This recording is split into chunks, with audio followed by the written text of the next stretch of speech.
பரபரப்பான அரசியல் மற்றும் பொருளாதார சூழலில் அமெரிக்க வெளியுறவுத்துறை அமைச்சர் மார்க்கோ ரூபியோவை சந்தித்து பேச்சுவார்த்தை நடைபெற்றது.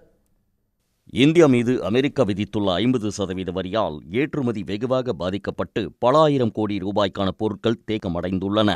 அடுத்த தாக்குதலாக H-1B விசாவுக்கான ஆண்டு கட்டணத்தை 1,32,000 ரூபாயிலிருந்து 88 லட்சம் ரூபாயாக உயர்த்தியிருப்பது அமெரிக்காவுக்கு IT தொழிலாளர்களை அனுப்பும் இந்திய நிறுவனங்களை கையறு நிலைக்கு தள்ளியுள்ளது.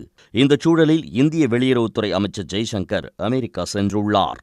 நியூயார்க்கில் அமெரிக்க வெளியுறவுத்துறை அமைச்சர் ரூபியோவை சந்தித்த அமைச்சர் ஜெய்சங்கர் வர்த்தக விவகாரம் மற்றும் H-1B விசா குறித்து இருவரும் ஆலோசனை நடத்தியதாக தெரிகிறது.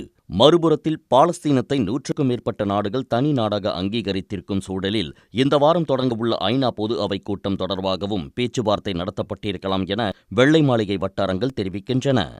இந்திய வெளியுறவுத்துறை அமைச்சர் ஜெய்சங்கரும் அமெரிக்க வெளியுறவுத்துறை அமைச்சர் ரூபியோவும் கடந்த ஜனவரி மாதத்திலும் ஜூலை மாதத்திலும் வாஷிங்டனில் சந்தித்து பேச்சுவார்த்தை நடத்தினர். இந்தியாவுக்கு எதிராக அதிபர் டிரம்ப் விதித்துள்ள கூடுதல் இறக்குமதி வரி மற்றும் H-1B விசா கட்டண உயர்வு போன்ற நடவடிக்கைகளுக்கு பின்னர் நடைபெறும் முதல் சந்திப்பு இதுவாகும்.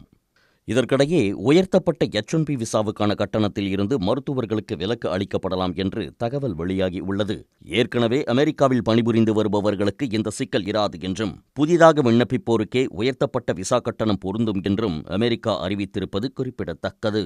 உடனுக்குடன் செய்திகளை தெரிந்து கொள்ள சன் நியூஸ் பெல் ஐகானை கிளிக் பண்ணுங்க.